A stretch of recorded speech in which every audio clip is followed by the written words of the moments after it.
نہ توفیق سخاوت ہے نہ توفیق تلاوت ہے، موبائل کی نحوست ہے، عجب بے چین حالت ہے۔ اٹھا قرآن، اٹھا قرآن۔ کلام الہی کے سچے قدردان معزز طالبات و طالبین عظام، السلام علیکم ورحمۃ اللہ وبرکاتہ۔ آج کے قرآنی پروگرام میں آپ سورہ بقرہ کی آیت نمبر 59 کی تلاوت فرما کر اس کا مفہوم و خلاصہ سماعت فرمائیں گے۔ اعوذ باللہ من الشیطان الرجیم، بسم اللہ الرحمن الرحیم۔ فبدل الذين ظلموا قولا غير الذي قيل لهم فأنزلنا على الذين ظلموا رجزا من السماء بما كانوا يفسقون۔ اب آپ اس کو دھیرے دھیرے پڑھتے جائیں۔ اعوذ باللہ من الشیطان الرجیم،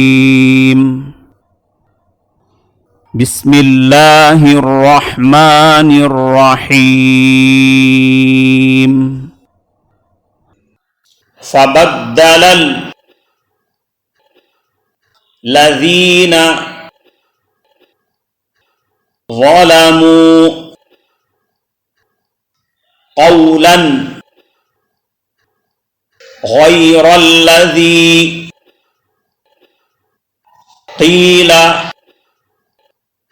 لهم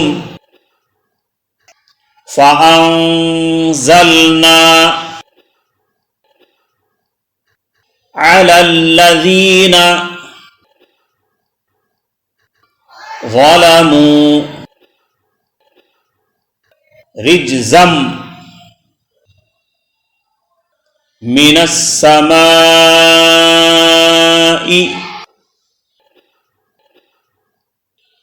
دونوں لفظوں کو ملا کر غنے کے ساتھ پڑھیے، رجزا من السماء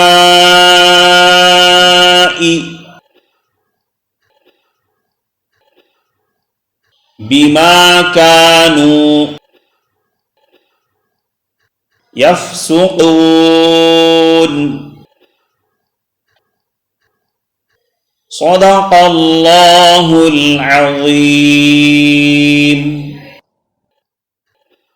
معزز طالبین قرآن، پچھلے قرآنی پروگرام کے بیان میں آپ نے سنا تھا کہ بنی اسرائیل کو بستی میں داخل ہوتے ہوئے توبہ و استغفار کرنے کا حکم ہوا تھا، مگر جب وہ میدان تیہ سے نکل کر اس بستی میں داخل ہونے لگے تو انہوں نے اللہ کے حکم کے مطابق توبہ اور استغفار کرنے کی بجائے شرارت اور مذاق کا راستہ اپنایا۔ استغفار کے لیے جو حتتن کہنے کا حکم دیا گیا تھا، حتتن کے بجائے حنتتن کہتے ہوئے داخل ہوئے۔ صرف لفظ ہی نہیں، معنی بھی بدل دیے۔ حتتن کا مفہوم ہے توبہ قبول کرو، اے اللہ ہمارے گناہ معاف کرو۔ انہوں نے لفظ بدل کر جو حنتتن کہا، اس کا خلاصہ ہے ہمیں گیہوں چاہیے، ہمارے لیے اچھے تازہ گیہوں کا انتظام کیا جائے۔ بنی اسرائیل کی یہ شرارت تقریباً ایسی ہی ہے جیسے کوئی یعقوب نامی شخص کو بے وقوف کہہ کر بلائے، جس سے اس شخص کی تحقیر و تنقیص بھی ہوتی ہے، اس کا مذاق بھی ہوتا ہے اور دل آزاری بھی ہوتی ہے۔ ایسی شرارت ناقابل برداشت بھی ہوتی ہے اور ناقابل معافی بھی، اسی لیے ان کی اس حرکت پر عذاب نازل ہوا۔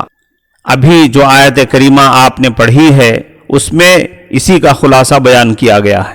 جب بنی اسرائیل کو ان کی من پسند غذا دال دلینا اور سبزی روٹی لینے کے لیے قریبی بستی میں جانے اور اس میں داخل ہوتے ہوئے توبہ اور استغفار کرنے کا حکم دیا گیا تھا، اور اس کے لیے جو خاص لفظ حطتن سکھایا گیا تھا اس کو انہوں نے ایک دوسرے لفظ حنطتن سے بدل دیا تو ہم نے ان پر آسمانی عذاب نازل کیا، کیونکہ ان کی یہ ایک ہی شرارت نہیں تھی بلکہ وہ مسلسل ایسی حرکتیں اور نافرمانیاں کرتے جا رہے تھے۔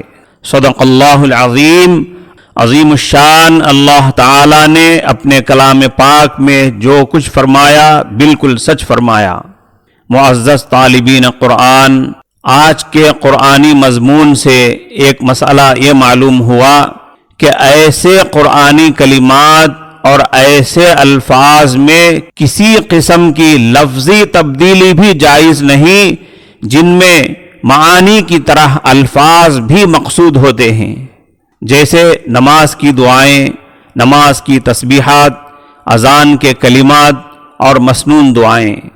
ایسی چیزیں جن الفاظ سے منقول ہیں انہی الفاظ میں ادا کرنا ضروری ہے، دوسرے مترادف الفاظ سے تبدیلی یا اضافہ جائز نہیں۔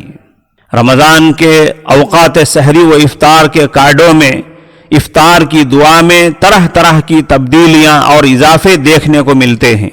معتبر علماء کرام سے رجوع کر کے افطار کی صحیح مسنون دعا معلوم کر لینا چاہیے۔ دعا فرمائیں کہ اللہ تعالی ہمیں اس عظیم عالمی انقلابی کتاب پر کما حقہ عمل کرنے کی توفیق عطا فرمائے۔ السلام علیکم ورحمۃ اللہ وبرکاتہ۔ اس چینل کی پہچان میرے رب کا قرآن، اس چینل کی پہچان میرے رب کا قرآن، ہے سب کے دلوں کی جان میرے رب کا قرآن۔ سبسکرائب کر دو اب، بیل آئیکن بھی دبا دو اب، سبسکرائب کر دو اب، بیل آئیکن بھی دبا دو اب، کر لو ثواب کی نیت آگے بھی پہنچا دو اب، سنتے رہو اب قرآن ہے سب کے دلوں کی جان۔